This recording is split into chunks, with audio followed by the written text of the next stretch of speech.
Bonjour à tous. Donc, merci de nous retrouver aujourd'hui avec Paul Fert. Merci Paul d'avoir accepté mon invitation. Et voilà, donc merci de participer à cet événement qui s'appelle Apiculture et Conscience. Donc, c'est un événement en ligne.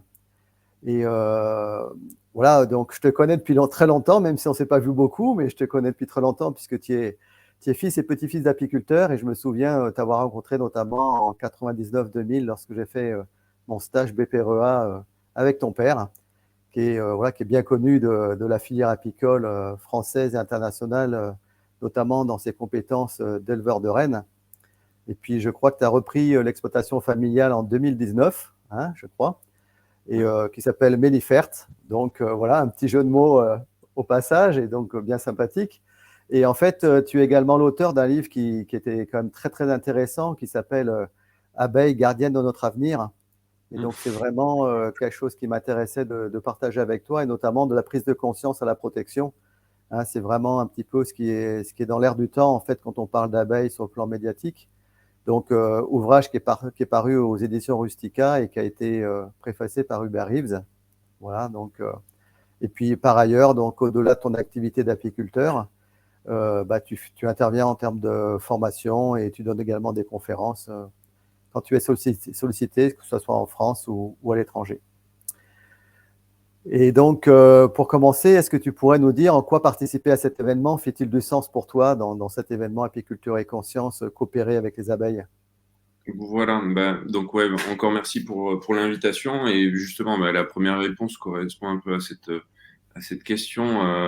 Moi, enfin, le titre me plaisait bien, et on a toujours, je pense, besoin de se poser des questions sur nos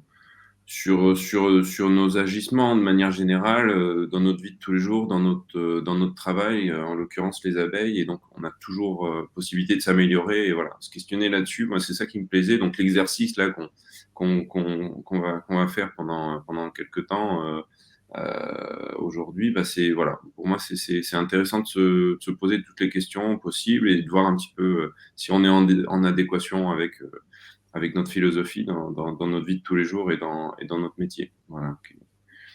Donc, Ok, ouais, surtout merci ça, pour. voilà, Ouais, apiculture conscience, ouais, effectivement, ça me parle.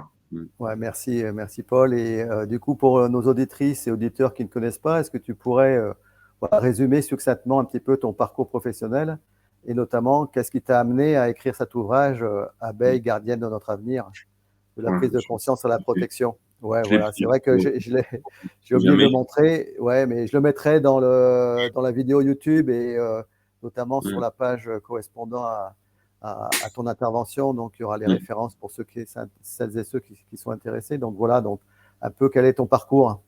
Voilà. Alors, bon, j'ai eu la chance de naître, moi, et de grandir dans une famille d'apiculteurs professionnels, donc au contact vraiment des abeilles depuis tout petit. Euh, voilà, à visiter les ruches depuis tout petit, à aider mon père quand il y avait besoin à la miellerie ou à vendre du miel, etc. Donc, ça a toujours été un petit peu c'est toujours une source d'émerveillement, comme une ruche à tout âge, et encore aujourd'hui. Donc voilà. Mais après, c'était pas forcément quelque chose que je voyais à titre professionnel. Je me suis moi éclaté dans mes études. J'ai suivi un parcours. J'ai eu la chance d'être accepté à Sciences Po Bordeaux, donc pendant 5 ans, voilà, des études que je trouvais très intéressantes, qui avaient l'air quand même assez détachées de l'apiculture. Et j'ai doublé aussi avec un master de sociologie, toujours à l'université de Bordeaux. Et puis finalement, par hasard, un petit peu, les abeilles sont revenues à travers la possibilité de faire un stage donc de fin d'études de 6 mois pour une structure qui se crée dans le sud-est qui s'appelle l'Observatoire français d'apidologie. Et ça a été, voilà, ils cherchaient, c'est ça qui est marrant, la croisée un peu des chemins. Ils cherchaient quelqu'un qui puisse faire de la communication, lancer leur projet pilote européen à Bruxelles, avoir le soutien de députés européens, voilà, ou des hommes politiques, hommes et femmes politiques un peu à tous les niveaux, locaux, nationaux, européens. Faire la communication donc, auprès des médias, etc. Voilà. Et tout en connaissant bien les abeilles si possible. Donc voilà, ça avait l'air un peu taillé pour moi, et je suis resté à peu près 2 ans, et ça a été aussi l'occasion de remettre les mains dans les ruches. Il y avait des ruchers expérimentaux, une petite équipe qui était complètement débordée et que j'aidais avec grand plaisir quand j'avais fini d'envoyer mes mails et passer mes coups de fil. Donc voilà, le retour à l'abeille s'est fait un peu comme ça. On s'est rapproché aussi forcément avec mon père, donc on s'est mis à écrire ensemble sur voilà, d'autres ouvrages, on va dire un peu plus techniques pour les apiculteurs, soit pour débuter, soit pour se perfectionner. Et puis après, bon, voilà, est venu ce projet de livre, on va dire un peu plus réflexion. Euh, voilà. Et après, bon, ben, j'ai travaillé pour différentes structures du monde de l'apiculture. Je suis parti à l'ITSAP, à l'Institut technique de l'apiculture et de la pollinisation. Donc là, j'étais basé à Paris. Je faisais donc des programmes de formation pour les ruchers écoles. Voilà, un petit peu comme les programmes scolaires qui sont décidés au niveau du ministère de l'Éducation. Là, on avait essayé de centraliser un peu et d'homogénéiser voilà, des outils pédagogiques à destination des ruchers écoles. Voilà, ça a duré 1 an en 2017. Et après, bon, ben, j'ai travaillé avec Arnaud Montebourg et d'autres apiculteurs pour lancer une école d'apiculture, donc qu'on a appelée l'école des hautes études en apiculture, basée à Dijon, qui a marché pendant à peu près 3 ans. Voilà, on a lancé plusieurs promos, c'était très intéressant. Là, j'étais directeur. Voilà, j'avais un pied aussi dans la marque de miel Bleu Blanc Ruche, donc toujours fondée par la même équipe et toujours basée à Dijon. Et ça, donc pendant à peu près 2 ans globalement, pendant le lancement. Et ensuite, donc est venue cette possibilité de rentrer dans le Sud-Ouest et de reprendre le flambeau, sachant que mon père voilà partait à la retraite progressivement, que personne dans la famille ou parmi les gens qu'il avait formés allait reprendre l'exploitation. Il y avait quand même voilà, quelque chose moi qui me tenait à cœur de continuer. Et puis, par ailleurs, ça m'empêchait pas de reprendre ma casquette de formateur ou d'écrire des bouquins, essayer voilà, de partager ma passion, de sensibiliser, pourquoi pas, le grand public voilà, à des notions d'écologie, voilà, tout ça est lié autour de l'abeille finalement. Évolution plus vertueuse de notre agriculture, de notre rapport à l'environnement, etc. Voilà. Et donc voilà, là on arrive en 2019, comme tu le disais, et reprise de l'exploitation. Donc là, cette fois, les mains dans le cambouis vraiment, de mars jusqu'à fin octobre maintenant. Élevage de rennes, production de miel, production de pollen. On fait un peu de pollinisation aussi, on a des vergers de kiwi pas très loin. Il y a des producteurs de semences de tournesol aussi, donc là voilà, service de pollinisation. Et puis voilà. Puis quand la saison se termine un peu, ben, on en profite pour partager un peu et voilà, accepter des missions de formation, etc. Ce que peut faire mon père maintenant toute l'année, maintenant qu'il est un heureux retraité. D'accord. Et donc, plus précisément, qu'est-ce qui t'a amené à écrire cet ouvrage, en fait, Abeilles gardiennes de notre avenir, de la prise de conscience à la protection? Qu'est-ce qui a motivé cet engouement à l'écriture de cet ouvrage?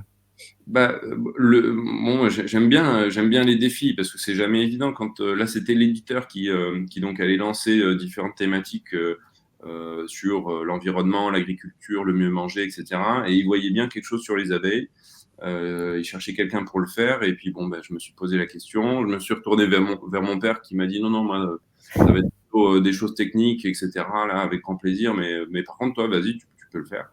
Bon, bah, du coup, j'ai pris mon courage à deux mains. J'ai dit bon, allez, je me lance. Pour moi, c'était l'occasion d'amener, pourquoi pas, ma petite pierre à l'édifice et essayer si possible, voilà, de partager quelques infos et de répondre aussi aux grandes questions que les gens se posent sur les abeilles, leur place, leur importance, qu'est-ce qui leur arrive et comment faire pour qu'elles aillent mieux.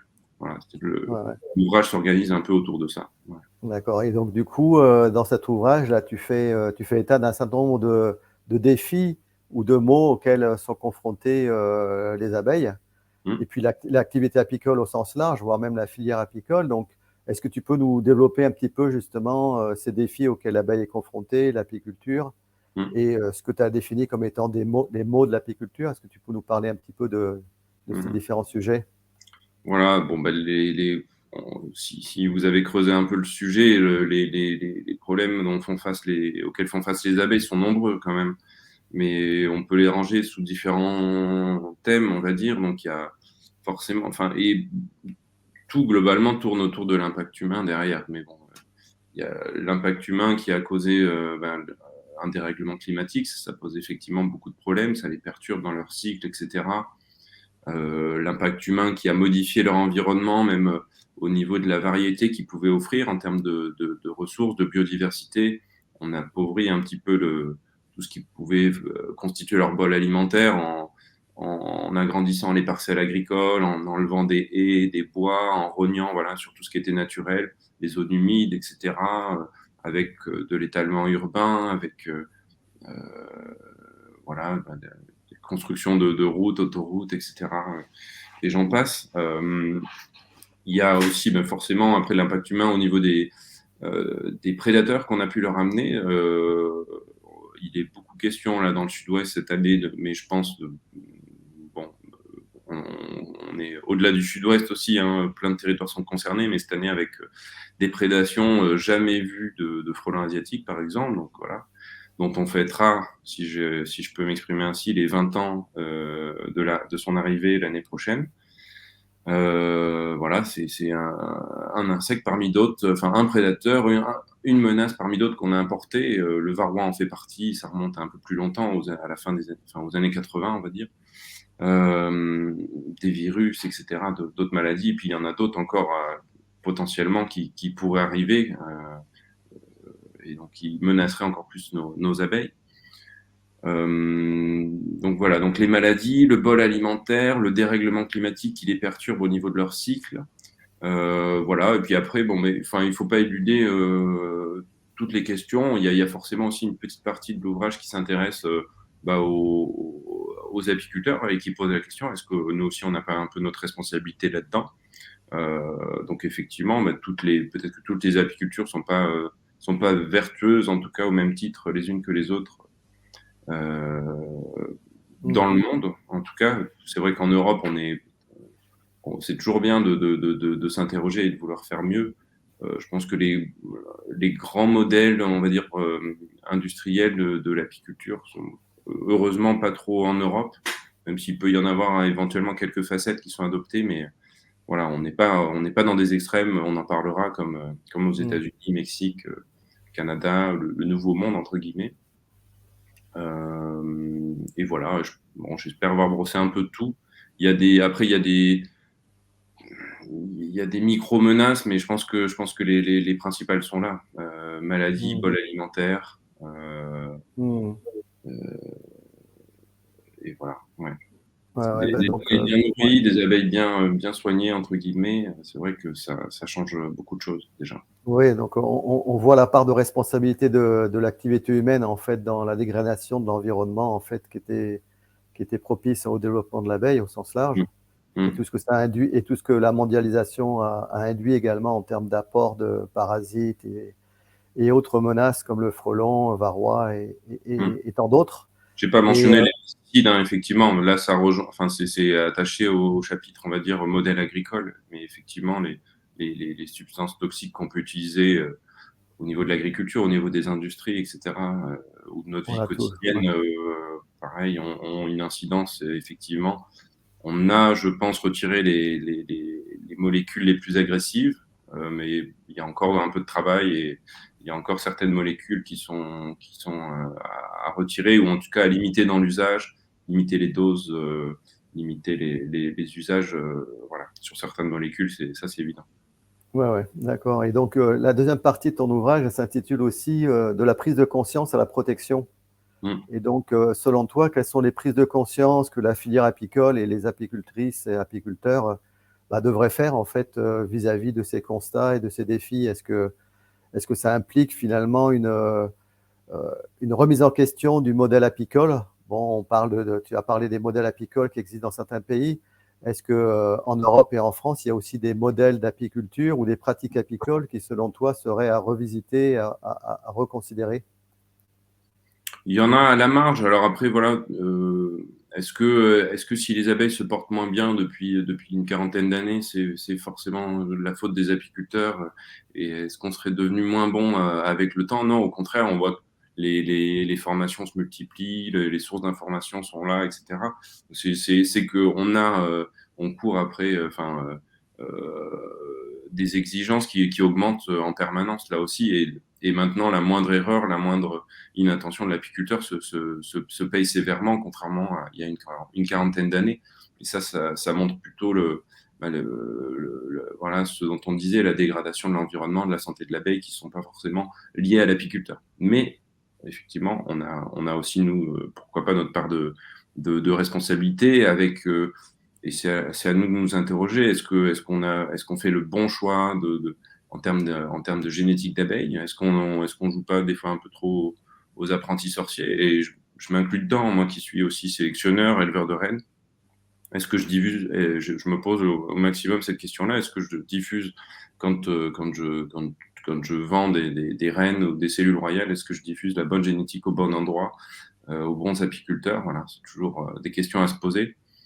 Et effectivement, tendre vers une abeille qui déjà est plus autonome, je pense qu'on y a tout intérêt. Voilà, il y a un cas extrême, mais ce sera plutôt à eux de répondre. Mais par exemple, l'abeille Ashley royale, qui est pour le coup ultra sélectionnée et qui n'est pas autonome, c'est le moins de le dire.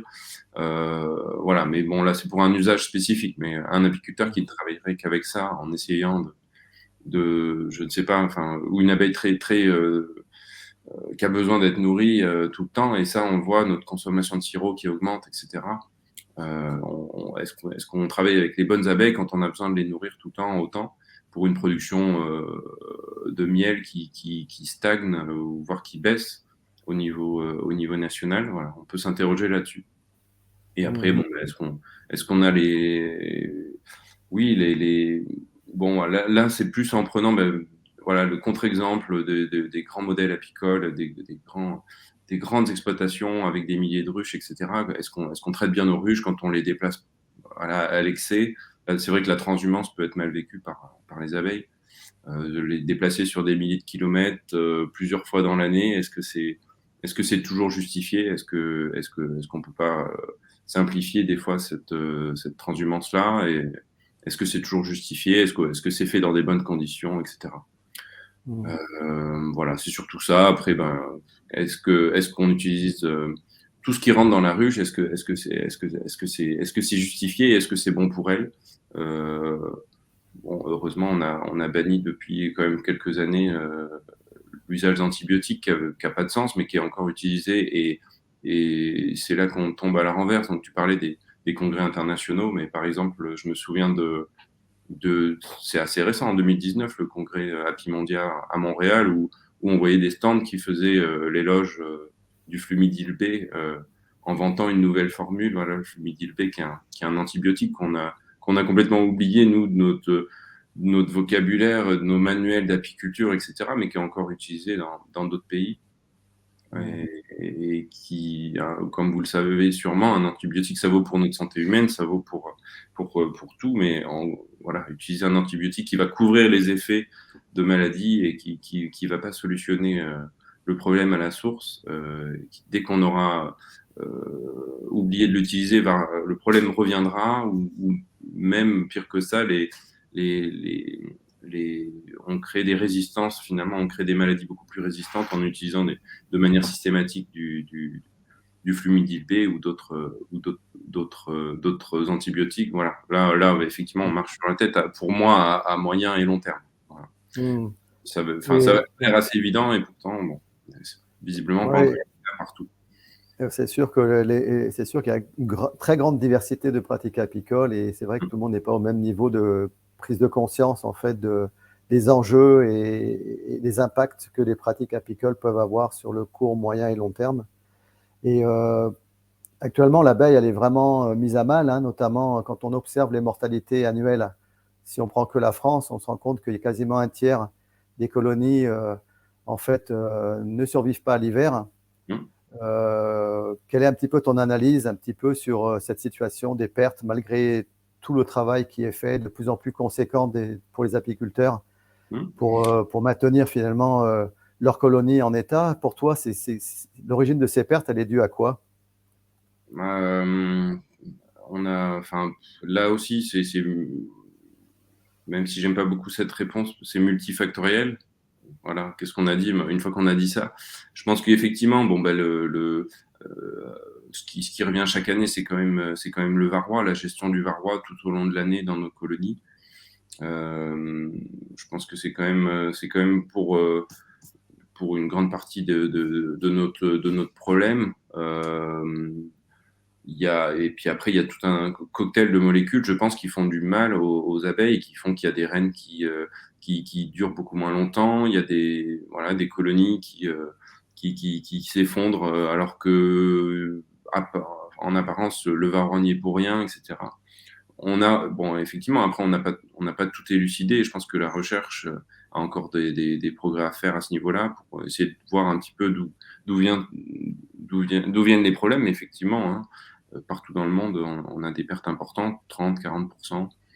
Et ça, c'est récurrent. Et on a beau faire de notre mieux, on a une part toujours de la mortalité. Alors, bah, effectivement, l'âge des reines, enfin, en tout cas, on pallie au problème, mais je ne sais pas si on solutionne les problèmes à la base. Mais en ayant des abeilles, enfin, des reines plus jeunes, plus performantes, en les nourrissant bien, ou en tout cas en faisant attention qu'elles aient toujours des réserves, que ce soit porté par l'apiculteur ou que ce soit parce qu'on les déplace dans des zones plus favorables, etc., ou parce que on peut avoir une incidence aussi en plantant des ressources qui vont fleurir au bon moment, etc.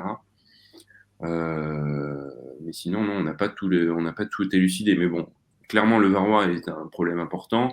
Et comme je le disais, le frelon asiatique, maintenant, chez nous pose aussi énormément de problèmes. Moi, j'ai facilement une vingtaine de colonies. Bon, à mon échelle, c'est vrai que j'ai pas précisé le nombre de ruches que j'avais. Je suis entre bonhomme allant, entre 350, 300 ruches. Là, déjà, au moins une bonne vingtaine détruites par le frelon, directement, vidées. Alors, effectivement, elles étaient peut-être moins populeuses que celles d'à côté, etc. Mais elles étaient parties pour passer l'hiver correctement. Et non, en 2 semaines, j'ai eu des attaques de frelons assez importantes sur les ruchers. Alors on les déplace, on piège, etc. On fait ce qu'on peut. Mais le frelon, là, cette année, c'est une catastrophe. Selon les années aussi, c'est pas la première année qu'on a des mortalités dues au frelon, mais là, ça joue beaucoup. Et non seulement ça va nous éliminer des ruches maintenant, mais ça va aussi les stresser, baisser leur population et les empêcher de faire des bonnes réserves et des bonnes abeilles d'hiver pour passer un hiver serein. Donc je m'attends là aussi indéniablement à avoir de la mortalité dans l'hiver parce qu'il y en a d'habitude, mais parce qu'en plus, il y a eu cette présence du frelon en fin de saison. Et ça vaut voilà, pour beaucoup d'apiculteurs en France, en Espagne, au Portugal, partout où le frelon est rendu, voilà, jusqu'en Belgique, Allemagne maintenant, Italie. Voilà. Et puis après, ben, il y a sûrement un cocktail de molécules dans notre ruche. On voit quand on analyse des cires qui sont dans les corps de ruche, on voit tout un tas de molécules que l'apiculteur a amenées avec des traitements acaricides contre le varroa, donc, ou que les abeilles sont allées chercher dans l'environnement. Et ça aussi, forcément, la présence de toutes ces molécules, l'effet cocktail n'est jamais bon. Et forcément que ça doit avoir une incidence sur la fertilité des mâles, sur la longévité des abeilles en général, et la fertilité et la longévité de la reine, qui est quand même l'élément clé de la colonie. Voilà. Donc je pense qu'une fois qu'on a vu ces différents problèmes, ce sont les principaux, et après, bah, chaque nouveau stress rajoute un petit peu, donc des transhumances qui seraient mal vécues par les colonies, la présence d'un virus, la présence d'autres choses, voilà, ça participe à rajouter un peu de stress, un stress alimentaire, un appauvrissement de la ressource en fleurs, forcément aussi ça rajoute un petit peu. Voilà. Mais je Ouais, pense que donc, les principaux, on va dire varroa, frelon, cocktail de molécules qu'il peut y avoir dans la colonie, avec un gros point d'interrogation. Est-ce que c'est l'effet cocktail? Est-ce que c'est une molécule particulièrement ou une autre qui serait responsable de la perte de dynamisme des colonies, de la longévité, de la fertilité? Point d'interrogation. ouais, donc ce que tu évoques, c'est vraiment les défis auxquels l'abeille et l'apiculture est confrontée à travers ce constat-là. Et comme tu l'évoques, c'est les apiculteurs voilà, essaient de faire face finalement vis-à-vis de ces défis-là, qui parfois leur échappent, puisqu'il n'y a pas une maîtrise totale. Et donc, c'est comment essayer d'endiguer en fait un processus voilà, qui est là, qui soit environnemental, avec, comme tu le dis, hein, des cocktails de molécules qui sont certes parfois apportées par les apiculteurs, mais aussi trouvées dans l'environnement et ramenées et stockées dans la ruche. Hein, on parle aussi du pain d'abeille qui est stocké dans les ruches et pour lequel il peut y avoir aussi des molécules avec des effets, par exemple, décalés dans le temps, qu'on ne voit pas forcément sur le moment, mais qui ont une incidence au moment de sa consommation, notamment en hiver ou à la reprise au printemps. Donc il y a plein d'effets insidieux comme ça qui sont présents et c'est vrai que les apiculteurs essayent malgré tout de faire face.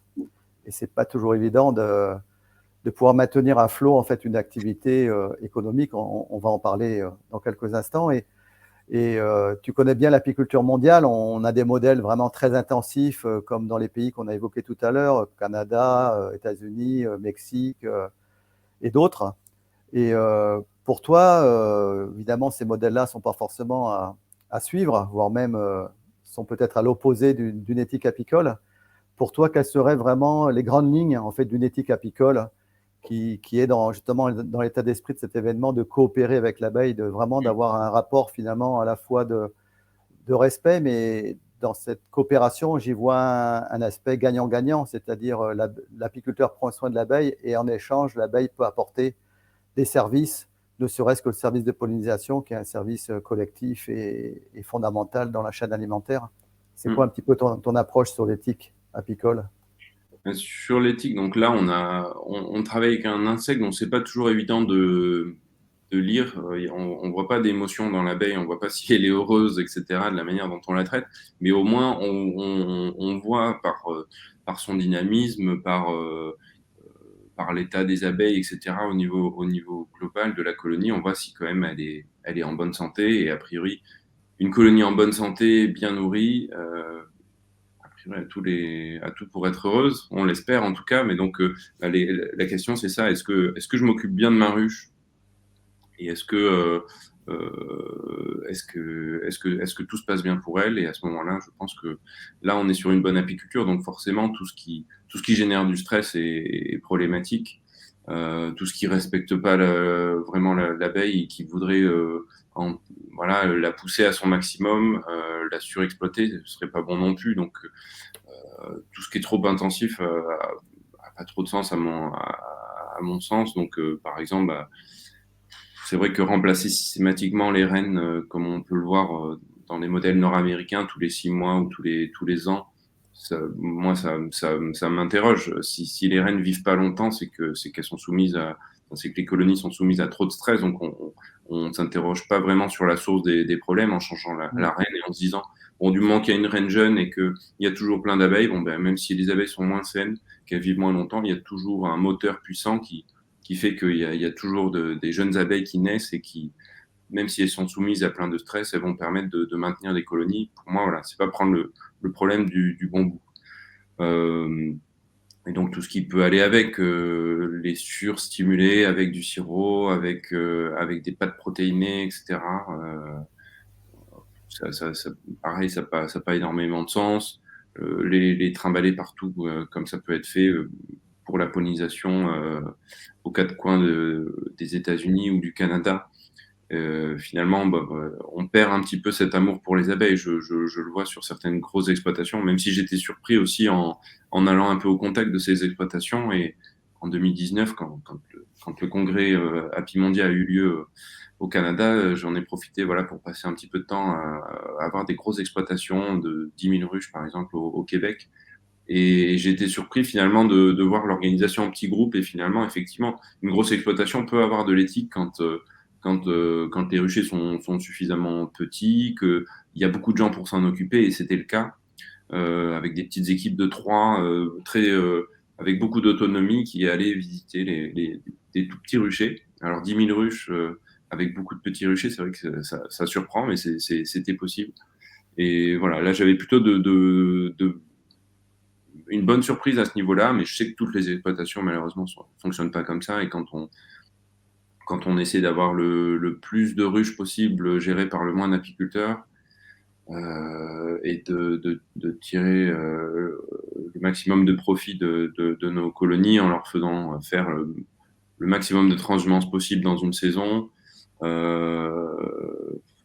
et que voilà, qu'on les pousse à leur maximum, qu'on les presse un petit peu comme des citrons en stimulant, en changeant les rênes et en les déplaçant partout pour faire de la pollinisation, voilà, dans un milieu en plus qui est pas toujours favorable pour elle.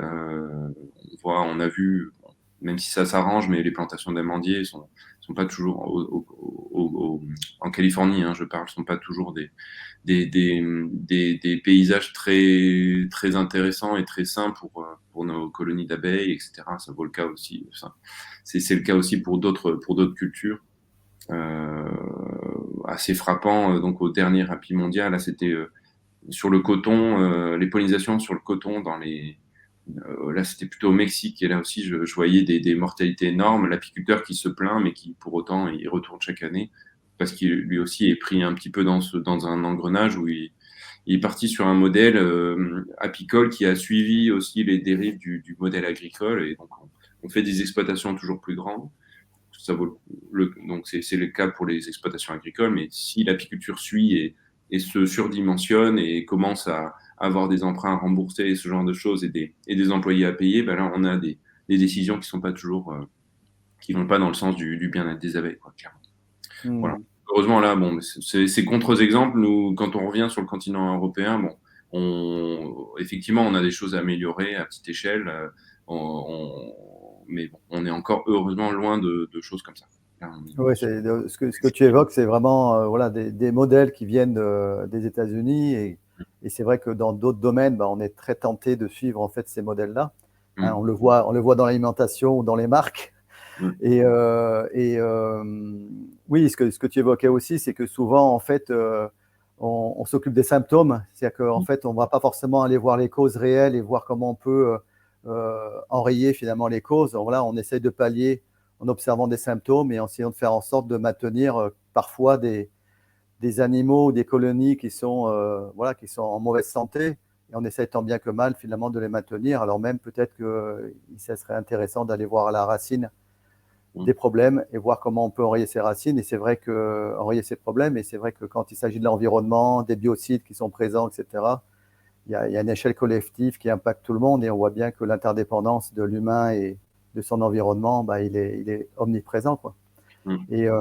Et donc, comme tu l'évoquais, on observe parfois vraiment des aberrations, hein, dans les pratiques apicoles, comme le nourrissement qui est vraiment parfois très important, hein, qui traduit bien le manque d'autonomie des colonies à la moindre disette, voilà, ou des colonies donc, qui sont pas autonomes, des quantités inadaptées de nourrissement. Pour toi, est-ce qu'il y a une forme d'apiculture qui est arrivée dans une impasse au même titre que dans d'autres filières, hein, qu'elles soient végétales ou animales? On se rend compte que certaines filières font marche arrière.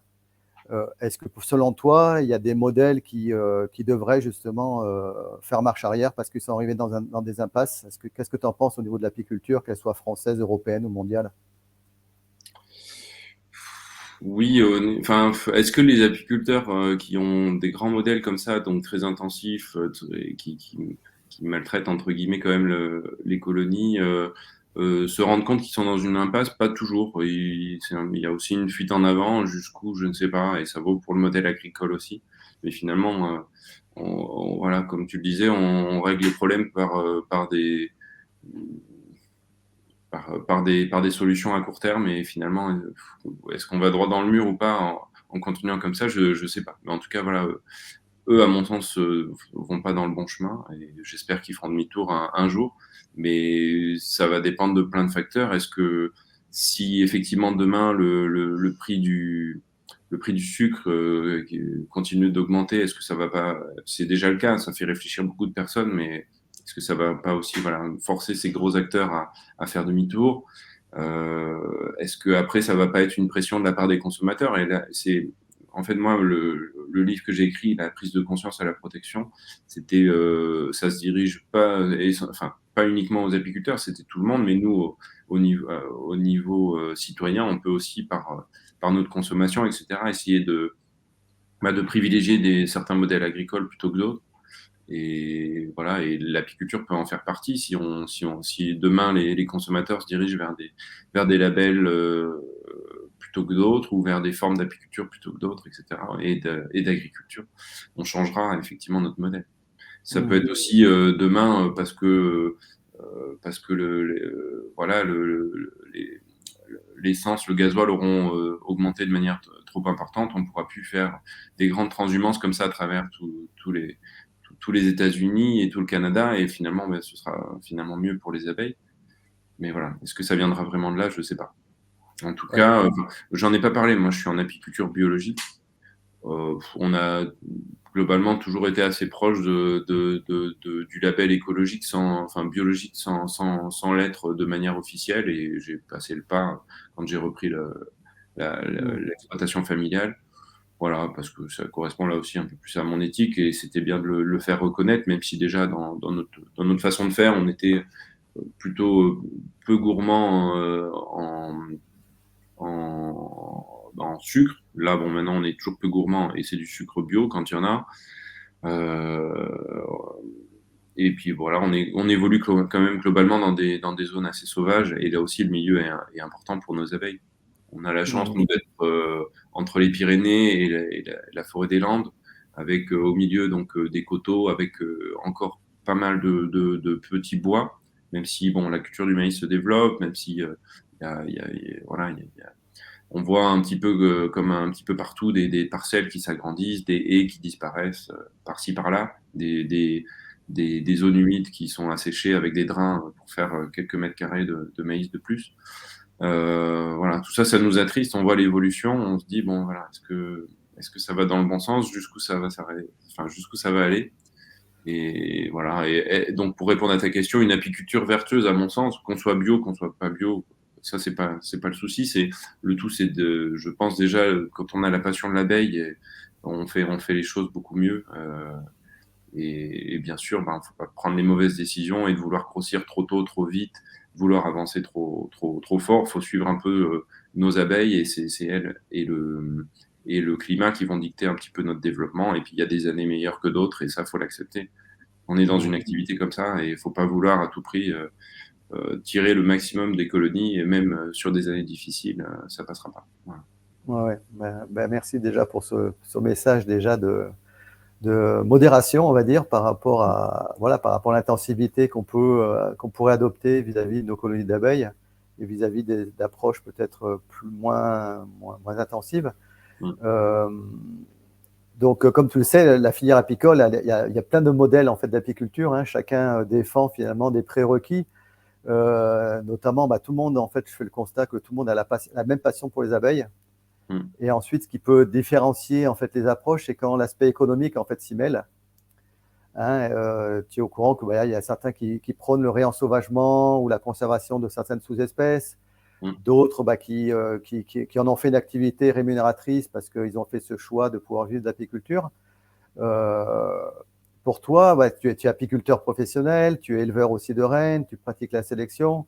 Donc, j'aimerais avoir un peu ton regard justement au regard de cette éthique, en fait, de ce respect de l'abeille, de cette coopération avec l'abeille, au regard justement des pratiques qui sont courantes chez les apiculteurs, à savoir l'élevage de rennes, la gestion de l'essaimage, l'essaimage qui est un processus naturel chez l'abeille de perpétuation d'espèces. Donc, comment concilier finalement nos pratiques apicoles qui sont devenues de plus en plus techniques avec une forme d'éthique vertueuse, ce que j'appelle une écologie relationnelle finalement qu'on pourrait avoir avec l'abeille.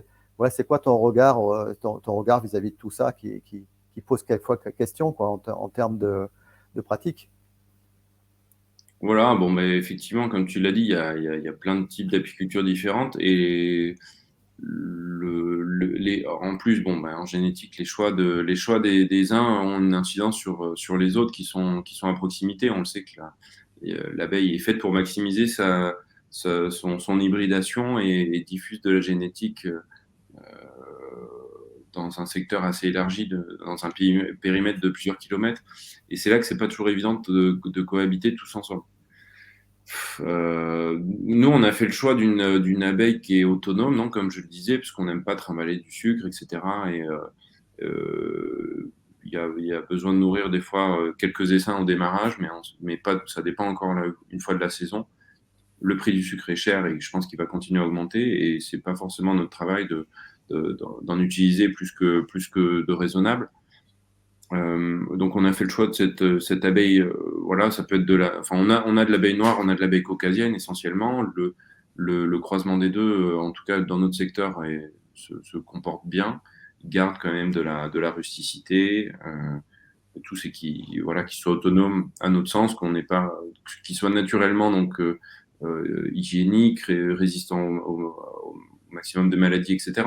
On pratique nos tests pour savoir un petit peu, pour évaluer nos colonies qui se débrouillent le mieux à ce niveau-là, toutes seules. Celles qui tombent pas malades, on va forcément les multiplier. Celles qui consomment moins, mais qui vont produire quand même un peu de miel, sont aussi là aussi sélectionnées, etc. Donc on a une incidence et effectivement le choix, enfin ça pose des questions éthiques toujours. Est-ce que le fait d'avoir privilégié cette abeille ou cette souche-là par rapport à telle autre, c'est mieux? Est-ce que je diffuse à travers les mâles que j'envoie dans l'environnement? Est-ce que ça fait est-ce que ça cause pas trop de dégâts entre guillemets? Est-ce que nos abeilles sauvages, ça les perturbe pas trop, etc. Donc voilà, ça pose plein de questions. Ouais, c'est vrai qu'il y a beaucoup de questions autour des pratiques. Et, je t'entends plus. Tu m'entends? Allô?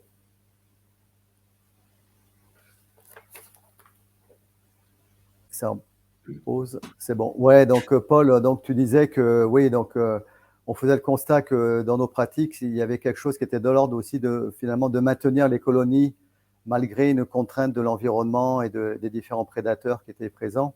Et donc évidemment, dans ta pratique, tu me disais que voilà, vous aviez des sous-espèces plutôt croisement caucasien noir, hein, qui étaient adaptés à ton environnement et que voilà, tu faisais en sorte de limiter au maximum l'apport glucidique sous forme de sirop. Et Voilà, donc, protéiné. et protéiné. Donc, voilà, après, en tant que.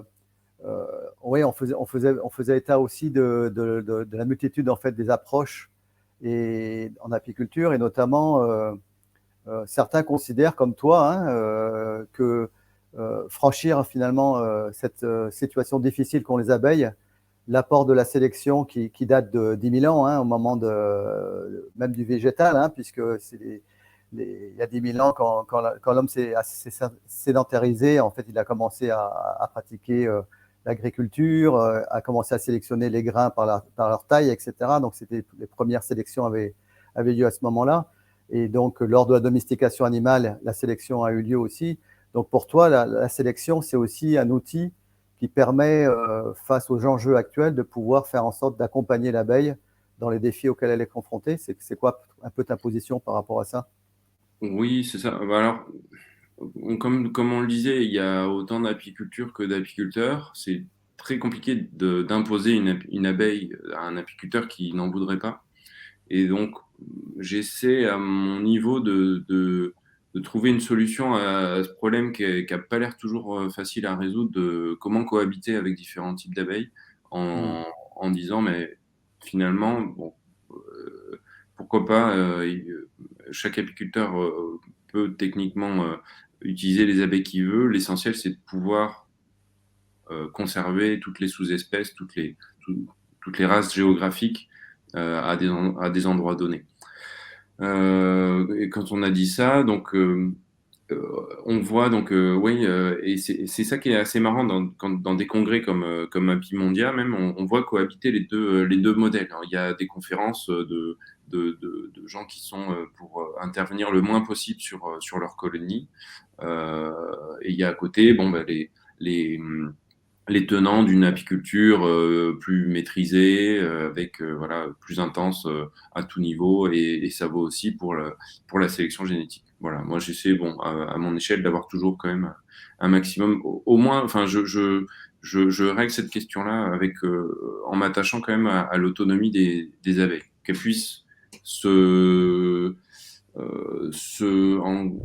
quand même se nourrir seules, en tout cas, voilà, être économe le plus possible, même si ben, on le voit qu'il y a des années, c'est pas possible, mais ça vaut pour toutes les colonies, et je pense qu'on va être de plus en plus confronté à ça.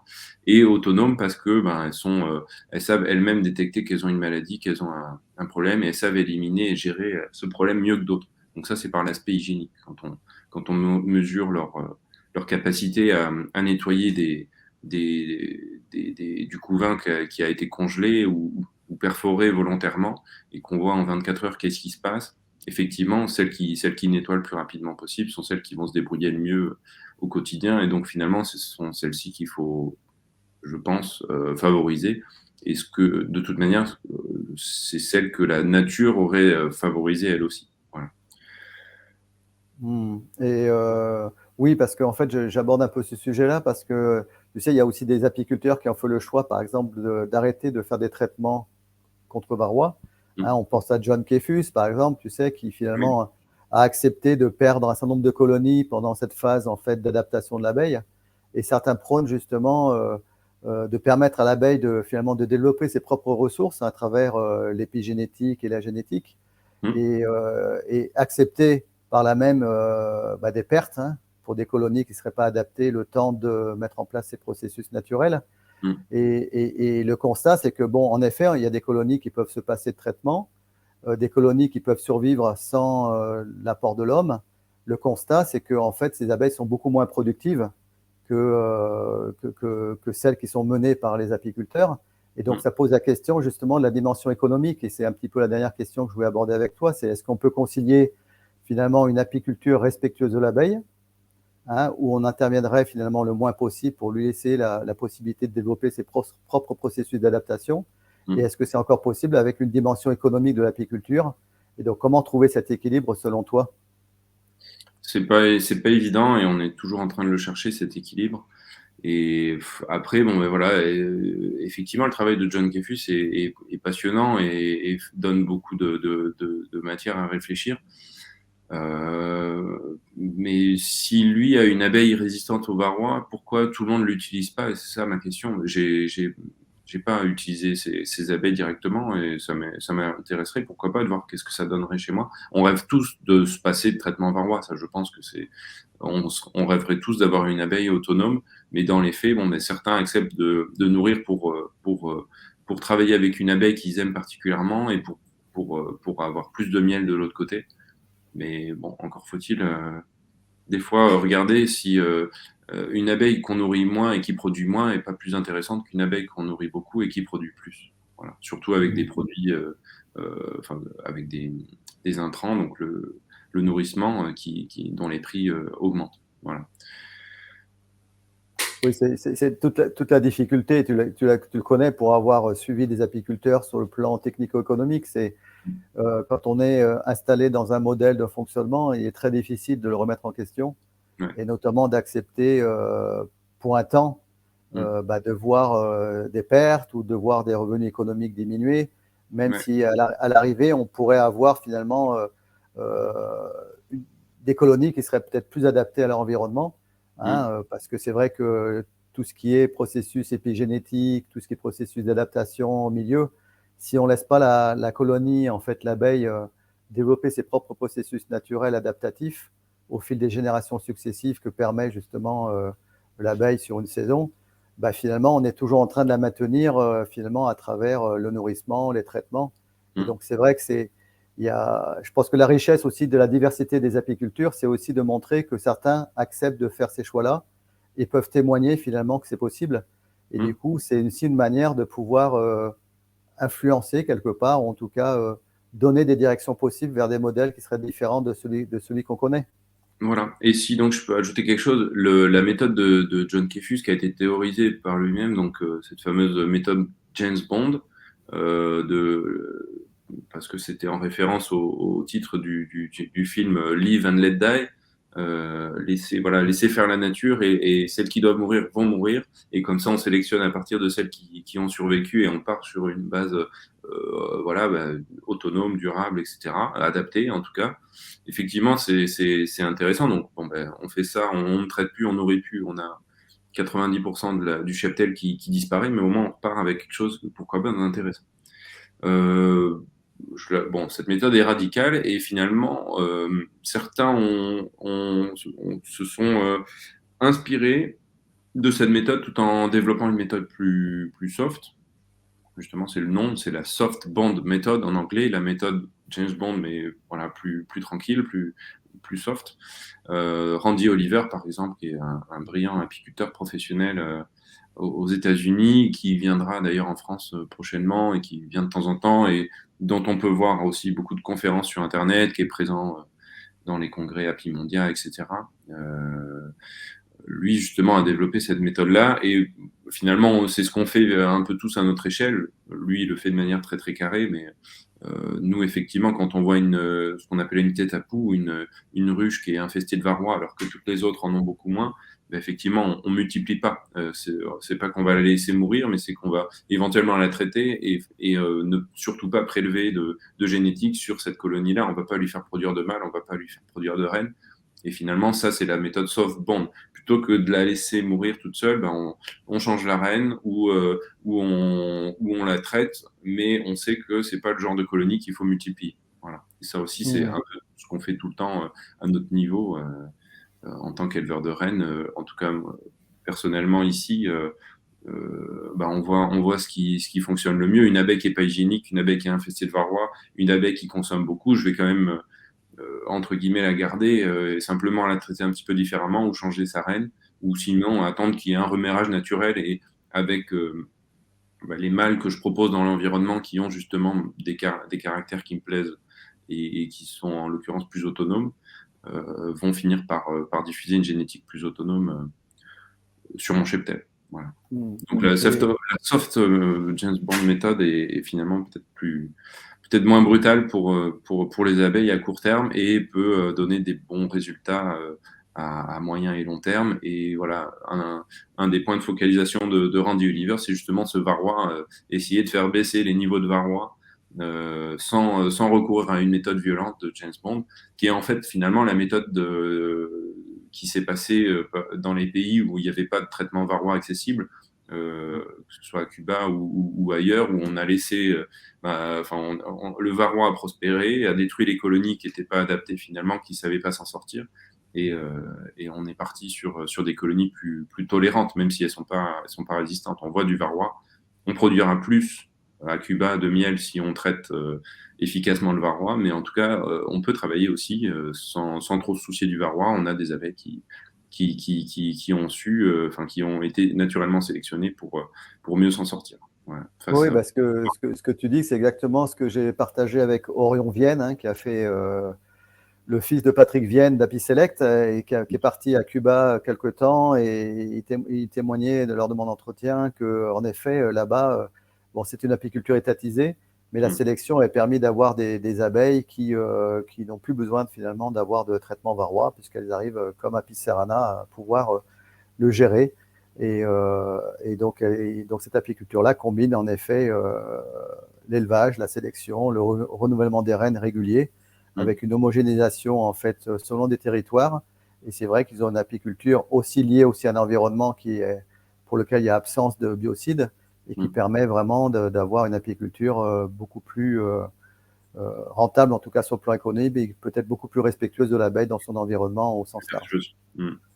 Et donc, pour conclure un petit peu notre entretien, tu reviens, je crois, d'Happy Mondia au Chili, il n'y a pas très longtemps en tout cas. Qu'est-ce que tu retiens des moments clés en fait de cet événement international? Est-ce qu'il y a quelque chose qui, au regard de la connaissance que tu as de l'apiculture internationale et de ses défis, est-ce qu'il y a des choses qui t'ont paru vraiment intéressantes en termes d'informations sur la situation actuelle? Alors il y a des thèmes qui vraiment sont ressortis de manière plus importante que d'autres. On parle donc beaucoup il a été quand même pas mal question de fraude au niveau international sur le miel, et ça, forcément, c'est le problème récurrent depuis un moment sur les falsifications c'est un peu comme la lutte antidopage avec des fraudeurs qui développent toujours des techniques plus performantes pour passer au travers des analyses, et puis des producteurs honnêtes qui essaient de montrer qu'il y a des soucis, mais encore faut-il prouver et montrer quelle est la source du problème au niveau des falsifications des miels, principalement quand même en provenance du continent asiatique, même s'il peut y avoir du miel frauduleux un peu partout, de différentes origines. Il y avait ça, il y avait donc la thématique de la fraude du miel. Il y avait la thématique assez prégnante quand même de la résistance des produits, de la résistance des varrois aux produits classiques, amitraz, fluvalinate et autres, avec voilà, beaucoup de questions de l'acide oxalique. Est-ce que c'est une solution durable? Est-ce que c'est efficace? Il y a différentes manières de l'utiliser. En plus, là, on était sur le continent américain, donc il était beaucoup question de HaluNCAP, un produit argentin donc, qui associe lanière glycérinée avec de l'acide oxalique. Est-ce que ça marche tout seul? Est-ce que c'est durable sur le long terme? Comment est-ce qu'il fallait faire évoluer ou pas son utilisation? Parce que voilà, les recommandations du fabricant satisfont pas tous les apiculteurs non plus là-bas. Voilà, et c'est un produit qui a été après copié entre guillemets par nous en Europe, même si légalement on n'a pas le droit officiellement de l'utiliser. Et beaucoup d'apiculteurs fabriquent eux-mêmes ou essaient d'en importer sous le manteau. Parce que ça peut être une solution pour l'apiculture biologique et pour l'apiculture conventionnelle aussi, pour faire baisser le varroa. Donc, il était beaucoup question quand même de varroa, résistance aux maladies, enfin résistance aux produits acaricides classiques et développement voilà, de nouvelles méthodes. Il y a aussi, donc, comme je le disais, un mouvement avec une abeille autonome de l'élevage simplifié, de l'apiculture simplifiée avec des ruches qu'on peut fabriquer soi-même, pas besoin de nourrissement, etc. Il y a quand même ce mouvement-là aussi qui monte progressivement dans les congrès Apimondia. Donc souvent ça s'associe, hein, pas de traitement varroa, moins d'intervention possible, une apiculture simple, quand même un petit peu d'élevage, pourquoi pas de sélection, mais voilà. Voilà. Et bon, ça manque encore un petit peu de rigueur, j'ai l'impression, même s'il y a il y a des choses très intéressantes, je pense, à aller chercher de ce côté-là. Voilà, et puis après, il y a toujours une dimension de apiculture internationale, développer l'apiculture en Afrique, en Asie, voilà, aider des communautés à vivre à partir des produits de la ruche, etc. Ça, il y a toujours aussi un gros chapitre là-dessus sur comment, comment voilà, comment développer l'apiculture et si possible ne pas la faire partir sur des mauvaises bases, ne pas vouloir imposer une ruche par exemple qui serait compliquée à gérer, enfin que ce soit un type d'abeille, un type de ruche et un type d'apiculture qui fait ses preuves dans le monde occidental mais qui pourrait éventuellement fonctionner en Afrique mais qui les ferait partir aussi sur de mauvaises bases, sachant que on peut développer une apiculture assez simple et en vivre là-bas sans partir dans nos travers et voilà, importer une abeille qui serait pas adaptée, qui aurait besoin de beaucoup de suivi ou des ruches qui sont difficilement fabricables et qui impliquent d'importer des matériaux qui viendraient de nos pays développés entre guillemets. Voilà, donc il y a beaucoup ces débats-là justement avec beaucoup d'éthique dans cette partie-là de développer l'apiculture dans les pays sud, on va dire. Voilà, si je devais retenir des choses sur l'Apimondia, et donc si jamais il y en a que ça intéresse, ça a lieu tous les 2 ans et ce sera donc plus près de chez nous dans 2 ans, en septembre. En général, ça a lieu vers fin septembre 2025 à Copenhague. Voilà. D'accord. Ok, donc un grand merci Paul pour ta contribution et voilà, j'aimerais te laisser le mot de la fin ou s'il y a un sujet que je n'aurais pas abordé qui paraissait important d'aborder. Voilà, je te laisse le mot de la fin en te remerciant chaleureusement pour ta disponibilité et ta contribution d'apiculteur voyageur. Non, merci Vincent pour l'organisation. C'est une belle initiative. Je souhaite longue vie à ce sommet de l'apiculture et conscience, hein, en espérant que ça dure et que voilà que ça fasse émerger des nouvelles idées, que ça fasse avancer la réflexion. Et non, si je pouvais terminer par le mot de la fin, mais je pense qu'on l'a déjà un petit peu évoqué, mais tant qu'il y a de la passion pour l'abeille, j'imagine que ça nous pousse à nous faire réfléchir et à essayer de prendre les meilleures décisions possibles pour nos abeilles dans un moyen et long terme. Voilà. Tant qu'on garde la passion de l'abeille et qu'on garde une certaine humilité aussi, l'apiculture, c'est toujours une grande leçon d'humilité. On n'a jamais tout compris, on n'a jamais fait le tour de tout ce qui existe. Et donc, voilà, le tout, c'est de se poser des questions, de s'adapter, de se mettre à jour et voilà, de s'ouvrir un peu à toutes les méthodes qui peuvent exister dans le monde. Voilà. Très bien, un grand merci et à très bientôt. Et comme je l'ai évoqué, je vais probablement mettre en place des lives aussi au moment de la diffusion de ce sommet. Et si tu es disponible, bah, tu es le bienvenu pour apporter ta contribution à ce moment-là. Merci encore, Paul, et bonne fin de saison. À bientôt. Merci.